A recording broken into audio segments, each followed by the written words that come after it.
Bonjour à tous, ici Ansel de codeprof.fr et je vous souhaite la bienvenue dans cette leçon 3 du cours Apprendre la programmation informatique. Alors dans la leçon précédente, si vous vous rappelez, j'espère que vous vous rappelez, nous avons appris à écrire du texte et des nombres dans notre programme et nous avons aussi appris à exécuter notre programme en ligne de commande, ce qui est très utile, une bonne habitude et ce qui vous donnera pas mal d'expérience dans le milieu dans l'exécution de votre programme. Alors, tout de suite, on va commencer. Vous allez ouvrir Notepad++ et vous allez donc retomber sur le programme que vous avez fait, parce que le mien est sur le bureau, ou alors vous en recréez un. Et sans plus tarder, je vais aller sur le bureau. Je vais fermer tout ça. Je vais sur le bureau et vous vous rappelez, je vais exécuter l'invite de commande à cet endroit-là. Voilà.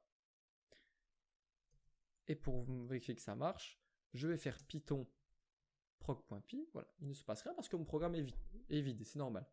Donc je vous propose de mettre ça sur la gauche et notre éditeur sur la droite. Et c'est parti, nous allons pouvoir aborder le thème des variables. Alors, qu'est-ce qu'une variable? À quoi ça sert? Eh bien, je vous propose, pour vous introduire cette notion, un petit exemple. Imaginez que vous êtes dans un jeu vidéo, et que au début, votre personnage a 100 points de vie. Il a la totalité de ses points de vie. Au fur et à mesure du niveau, il est susceptible de perdre des points de vie, tout simplement. Donc, il va falloir stocker cette donnée, qui est le nombre de points de vie, qui est susceptible de varier au cours du programme. Et bien, pour stocker cette valeur qui va varier, on va utiliser une variable. Voilà ce qu'est une variable. Une variable, ça permet de stocker des données tout au long de l'exécution du programme et de stocker différents types de données. Voilà. Alors moi, je vous propose de déclarer une variable. La déclaration d'une variable, c'est dire au programme, voilà, je déclare cette variable, je veux que tu la gardes en réserve pour que je la réutilise tout le long du programme. On va reprendre l'exemple finalement du nombre de points de vie de notre personnage. On va taper point de vie. Voilà. Et pour assigner une valeur, pour déclarer une variable, on met un signe égal suivi de la valeur. Ici 100. Maintenant, on va s'attarder un petit peu sur les bonnes habitudes de nommage de nos variables. Voilà. Déjà, je propose de mettre un espace avant et après le égal. Ça ne change absolument rien à l'exécution du programme.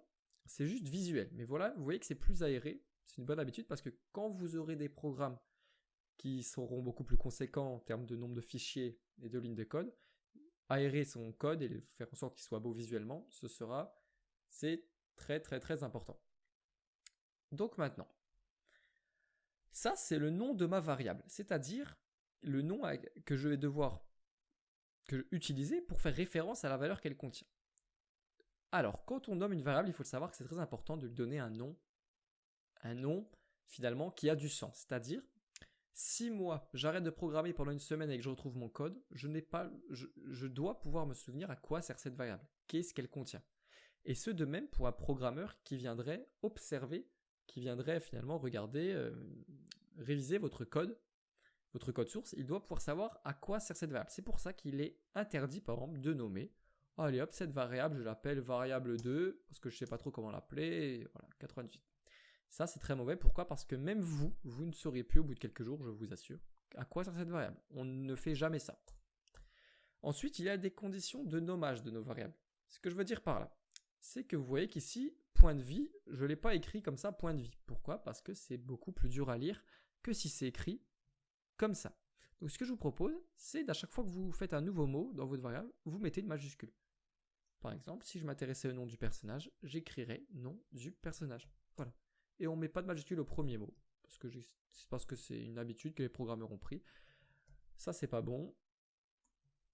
Ça, c'est bon. Voilà. Voilà où on en est pour l'instant. Ensuite, il y a d'autres règles, finalement, de nommage. Vous ne pouvez pas, il y a certains mots, dans n'importe quel langage de programmation, il y a certains mots, ces mots étant spécifiques au langage que vous utilisez, qui sont interdits en tant que nom de variable. C'est-à-dire qu'il y a des noms de variables que vous ne pouvez pas utiliser. Pourquoi? C'est très simple, parce que ce sont des mots qui sont déjà utilisés pour d'autres fonctionnalités de Python. Par exemple, vous vous rappelez qu'on avait utilisé la fonction print pour afficher quelque chose. Et donc en conséquent, il est interdit d'appeler une variable print. Exécutons cela.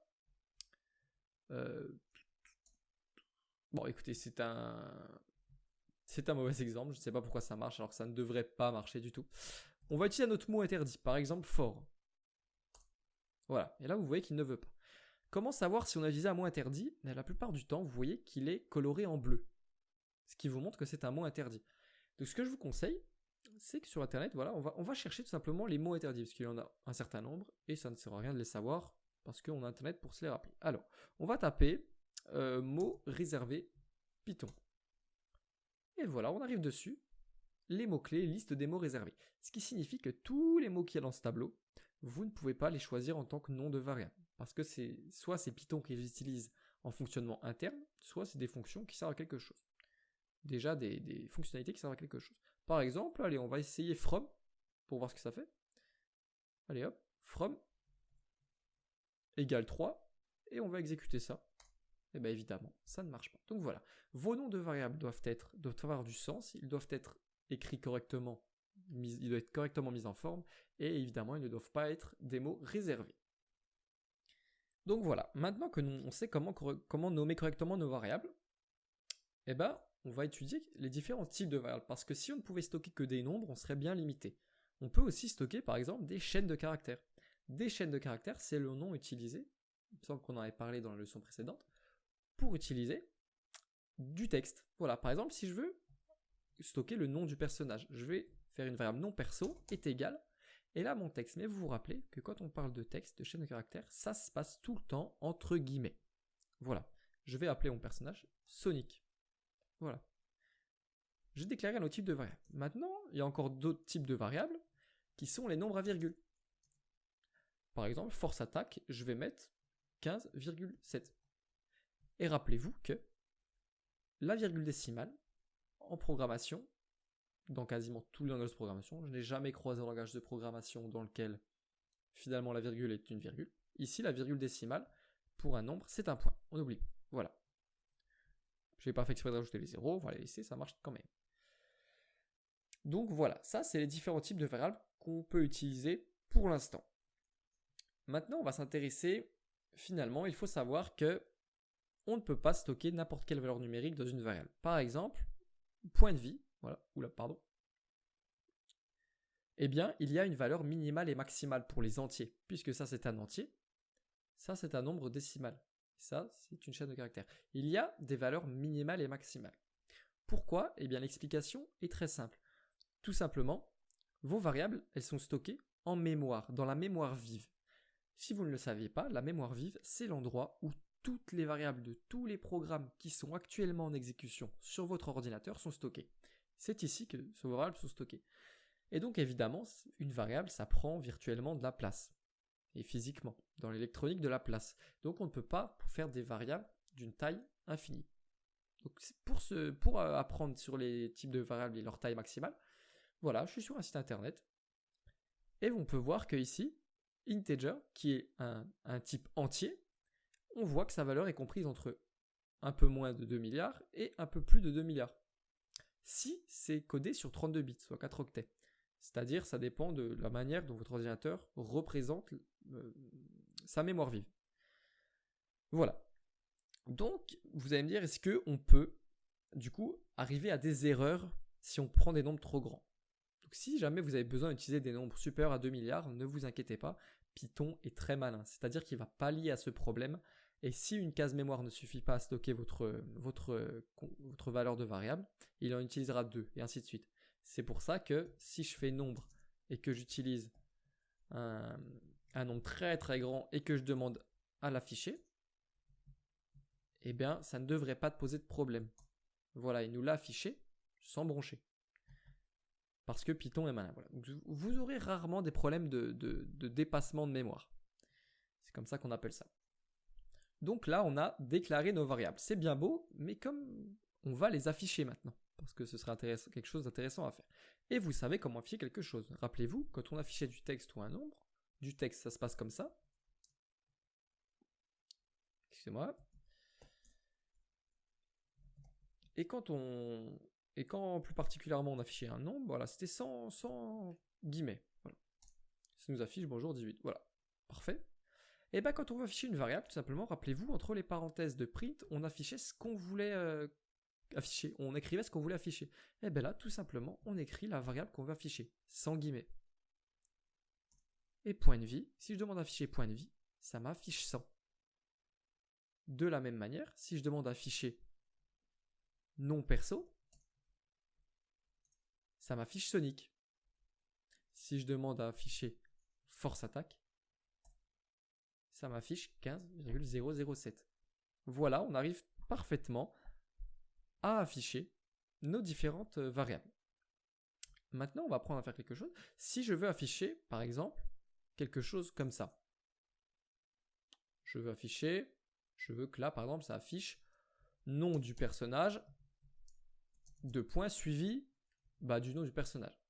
Mais pour ça, c'est très simple. On va faire un print, entre guillemets, puisque c'est une chaîne de caractères, nom du personnage. On va fermer les guillemets. Et on va mettre une virgule, suivie de la deuxième chose qu'on souhaite afficher. Et ce que Python va faire, c'est afficher ces deux éléments séparés d'un espace. Voilà. Entre parenthèses, de print, j'ai mis entre guillemets nom personnage, virgule, nom perso. Voyons ce que ça nous donne. Nom du personnage. Donc j'ai oublié un petit point pour que ce soit plus joli. Voilà. Nom du personnage, Sonic. Voilà ce que ça fait. Nous avons réussi à afficher une variable avec un petit texte avant. Donc sachez qu'on peut, vie du personnage, on peut également afficher une valeur numérique ici. C'est pareil. Voilà. Ça marche parfaitement. Nous savons déclarer et afficher nos variables correctement. Si les variables, on ne pouvait pas les faire varier, les modifier comme leur nom l'indique si bien, ça n'aurait pas beaucoup d'intérêt. Heureusement, on peut modifier nos variables. Alors, comment ça se passe? Tout simplement, imaginons que le nombre de points de vie de mon personnage a changé et que maintenant je veux qu'il en ait 80. Eh bien, c'est pas compliqué. J'assigne la valeur 80 à point de vie, on appelle ça une assignation ou un signement, je ne sais plus trop. C'est une question de langue française, ça. Voilà, point de vie égale 80.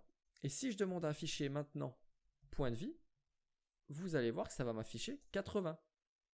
Mais si maintenant je l'affiche juste après avoir déclaré, ici c'est égal à 100, donc ici ça va nous afficher 100. Voilà, si je le réaffiche encore une fois après la modification, ça va nous faire 180. Voilà. Donc, je vais supprimer ces trucs. Voilà. Sachez qu'on peut aussi modifier une variable de texte. Toutes les variables, voilà. Si le nom du perso maintenant c'est Mario, je peux le modifier comme ça. Et à ce moment-là, tout ce qui suit ça, le nom perso contiendra la valeur Mario. Voilà. Voilà comment on modifie des variables. Sachez que maintenant, on peut aussi du coup déclarer d'autres variables en fonction d'autres variables. Par exemple, si je veux une variable qui stocke la puissance perso et que cette variable est définie par la multiplication de son nombre de points de vie et de sa force d'attaque. Tout simplement, ça va être point de vie fois, le fois en programmation, et commande informatique en général, c'est une astérix, suivi de force attaque. Et maintenant, si je demande à afficher puissance de votre personnage, puissance perso, nous allons voir que le calcul a bien été fait. 1500,7. C'est parfait. Sachez que vous pouvez aussi faire des calculs beaucoup plus complexes. Vous pouvez mettre des parenthèses dans vos calculs, tout comme en mathématiques.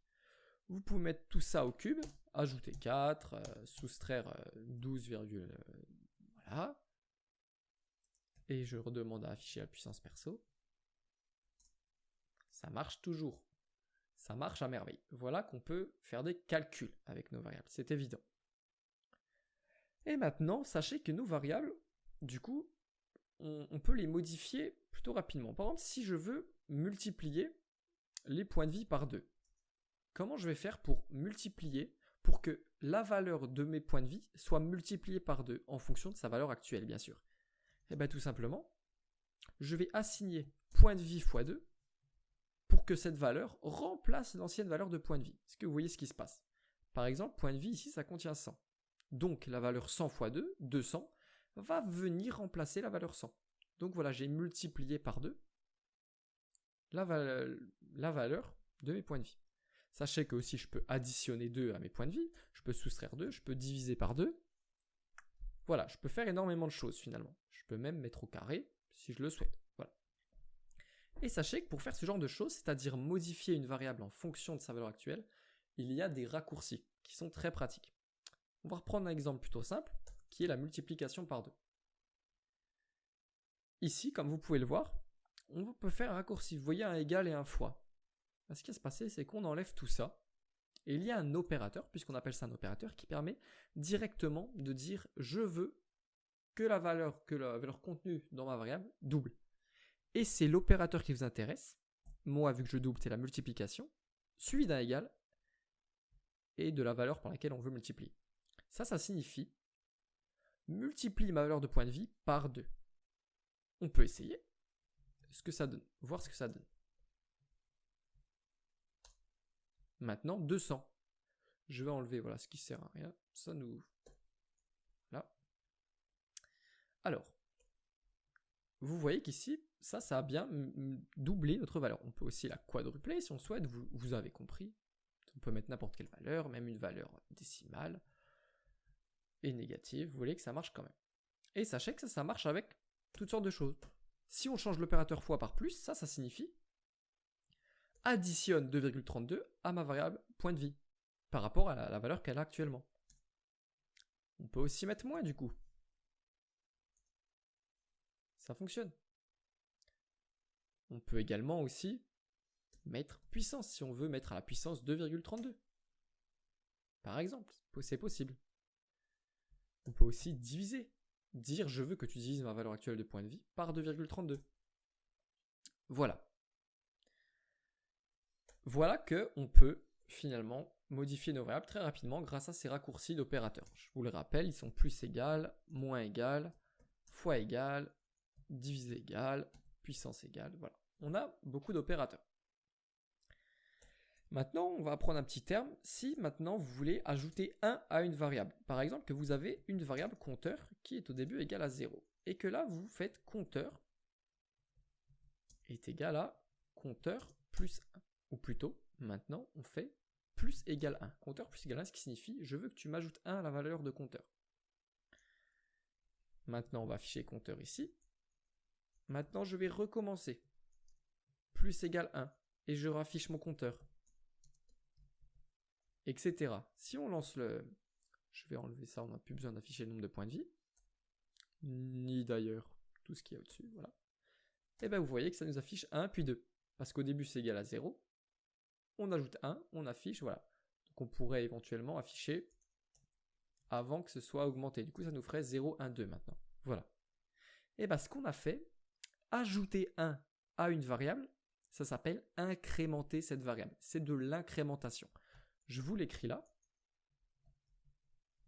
On va passer tout de suite ensuite aux commentaires. Voilà. Je vais vous expliquer pourquoi j'ai mis un dièse à cet endroit-là. Donc ça s'appelle de l'incrémentation. Je vais plutôt l'écrire là, voilà. Et sachez que dans l'autre sens, quand on fait compteur, par exemple, moins égal à 1, enlever, soustraire une valeur 1, c'est uniquement quand c'est 1, c'est quand c'est unitaire, on appelle ça une décrémentation. Donc sachez que ce mot il est dans le dictionnaire, mais au sujet de décrémenter, je ne suis pas sûr que ce soit dans le dictionnaire. À mon avis, c'est plus un néologisme de programmeur en opposition à ce mot-là, incrémenter. Voilà. Alors, maintenant, on va reparler un petit peu des chaînes de caractères. Donc maintenant, on va déclarer, voilà, par exemple, prénom est égal à John et nom est égal à Duff. J'ai beaucoup d'humour, je le sais. John Duff, voilà. Et maintenant, je vais déclarer une variable non complet qui contiendra John Duff, c'est-à-dire le nom complet. Comment je vais faire ? Et bien pour faire cela, il va falloir faire de la concaténation de variables, de la concaténation de chaînes de caractères. Qu'est-ce que ça signifie ? Concaténer des chaînes de caractères, ça veut dire les coller ensemble, ni plus ni moins. Donc et pour les coller ensemble, on utilise l'opérateur plus en Python. Donc j'écris égal à prénom plus nom. Et maintenant, si je demande d'afficher nom complet, ça va s'afficher, mais on verra qu'il y a un petit problème, c'est que ça nous affiche John Duff. Il n'y a pas d'espace. Comment on rajoute un espace? Je vous laisse réfléchir. Je ne sais pas si vous avez trouvé, mais il suffit d'ajouter une chaîne de caractères contenant un espace et de la séparer avec des plus. Ça fait prénom plus un espace, plus à laquelle on rajoute encore le nom de famille. Voilà, nous avons concaténé avec succès nos deux chaînes de caractères. Ça s'appelle de la concaténation. Je vous l'écris ici. Concaténation. Voilà, parfait. Eh bien, écoutez, ce sera tout pour aujourd'hui sur les variables. Il y a déjà beaucoup de choses à assimiler. Vous avez appris à déclarer vos variables, les nommer correctement, les afficher, les modifier de différentes manières, les assigner, etc. Je vais vous parler de quelque chose de primordial en programmation. Et cette chose, c'est les commentaires. Les commentaires d'un programme, ce sont des lignes qui sont ajoutées, qui ne servent à rien dans le programme en lui-même, mais qui servent énormément aux programmeurs. C'est-à-dire, on va faire un exemple. Je vais afficher bonjour et là je vais rajouter un commentaire. Alors pour faire un commentaire en Python, on utilise le dièse. Et ensuite on écrit ce qu'on veut. Ceci est un commentaire. Et ensuite je vais écrire ceci est un autre commentaire. Et ensuite print suis Anselme. Voilà. Et quand on exécute ce code, on se rend compte que, voilà, ça, nos commentaires n'apparaissent pas du tout simplement parce que ils sont ignorés par l'interpréteur Python, parce que tout simplement, ça ne sert que aux programmeurs. Voilà comment on fait un commentaire. Et à quoi sert un commentaire? C'est super utile parce que ça vous permet, vous pouvez ajouter des commentaires, je précise, ici, comme vous pouvez les ajouter en fin de ligne. Par contre, vous ne pouvez pas les ajouter en fin de ligne, sinon tout sera compté comme un commentaire. Et à quoi servent les commentaires? C'est très simple, ça sert en fait à vous guider, c'est-à-dire, par exemple, à expliquer votre code. Par exemple, si vous voulez expliquer la ligne suivante, donc cette ligne affiche quelque chose. Bon, bien sûr, c'est un peu simple, ça vous n'allez pas l'oublier, mais pour des codes beaucoup plus complexes, les commentaires peuvent vous permettre d'expliquer des lignes de code. Mettre un commentaire en haut, ça peut vous permettre de dire dernière modif à, 10h32. Code par Anselme pour codeprof.fr. Voilà. Les commentaires, c'est indispensable quand vous commencez à faire des programmes assez conséquents. Ou alors que c'est c'est vraiment une bonne habitude à prendre, quelque chose qu'il faut faire. Car si un programmeur venait à voir votre code, à travailler avec vous sur un code source, ou à réviser votre code, etc., ça lui permettra de comprendre, de faciliter grandement la compréhension du code. Il lui faudra beaucoup moins de temps pour comprendre votre code. Donc, ne négligez pas les commentaires. Et n'oubliez pas qu'ils ne sont pas du tout pris en compte dans le fonctionnement de votre programme. Voilà ce qui était pour les commentaires. Eh bien écoutez, c'est tout pour cette leçon. C'était une leçon relativement longue. On a appris beaucoup de choses, dont un concept fondamental de la programmation qui sont les variables. Prenez le temps de revenir sur cette leçon si vous souhaitez, si vous avez besoin de plus de temps, parce que les variables c'est très important. Et surtout, j'insiste beaucoup, pratiquez. Car en programmation, on gagne de l'expérience et on apprend en pratiquant. Sinon, vous aurez tout oublié et vous allez oublier comment ça fonctionne. Donc vraiment, pratiquez. Faites-vous des petits exercices, amusez-vous à déclarer des variables, affichez-les, modifiez-les. Dans l'autre sens, voilà, affichez-les avant et après modification, faites des calculs. Amusez-vous vraiment pour vraiment comprendre comment ça fonctionne. Parce que les variables, on va en utiliser tout le temps, on ne peut pas programmer sans variables. C'est tout simplement inconcevable parce que sans variables, notre programme il ne servira pas à grand chose quand on y pense. Voilà. Donc si vous avez regardé cette leçon, c'est que vous avez acheté le cours, donc je vous en remercie énormément. N'oubliez pas que vous avez donc le service coaching qui est offert. Vous pouvez donc m'envoyer un mail ou nous pouvons nous appeler sur Skype. Vous retrouverez mes coordonnées dans le fichier que vous avez reçu lorsque vous avez acheté mon cours sur le site codeprof.fr. C'était Anselme pour codeprof.fr. Je vous remercie beaucoup d'avoir suivi cette leçon. Merci beaucoup. Bonne journée ou bonne soirée. Au revoir.